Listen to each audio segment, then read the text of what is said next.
রানাঘাটের মতোই রাজারহাটের আদ্রিতে মণ্ডলও বিরল রোগে আক্রান্ত। চিকিৎসার জন্য 16 কোটি টাকা প্রয়োজন। এই অবস্থায় ছোট্ট আদ্রিতার পরিবারের পাশে দাঁড়ালেন মেয়র ফিরহাদ হাকিম। চেতলা মসজিদ কমিটির তরফে শিশুর মায়ের হাতে 3 লাখ টাকার চেক তুলে দিয়েছেন তিনি। পাশাপাশি সবাইকে পরিবারের পাশে দাঁড়ানোর আবেদন করেছেন। শিশুর মা সীমা মণ্ডল জানিয়েছেন, মেয়ের 9 মাস বয়স হয়েছে। 3 মাস ধরে পার্ক সার্কাসের ইনস্টিটিউট অফ চাইল্ড হাসপাতালে ভর্তি রয়েছে।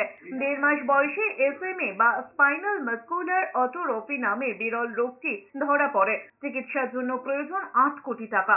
বাচ্চাটার এরকম অবস্থা, সেখানে মসজিদ কমিটি সীমার বাচ্চা বলে দাঁড়িয়ে থাকতে পারে না, যতটুকু সম্ভব মসজিদ থেকে সেই টাকা দিয়ে ওর পাশে দাঁড়িয়েছে, যাতে সব এরকম অনেক বড় বড় ধর্ম প্রতিষ্ঠান আছে যাদের অনেক টাকা ফান্ড আছে, তারাও যদি এরকম কিছু কিছু করে দিয়ে আসে, তাহলে এই গরিব বাচ্চাগুলো তারা এই পৃথিবীর আলো দেখেছে এবং এই আলোটা দেখে যেতে পারে।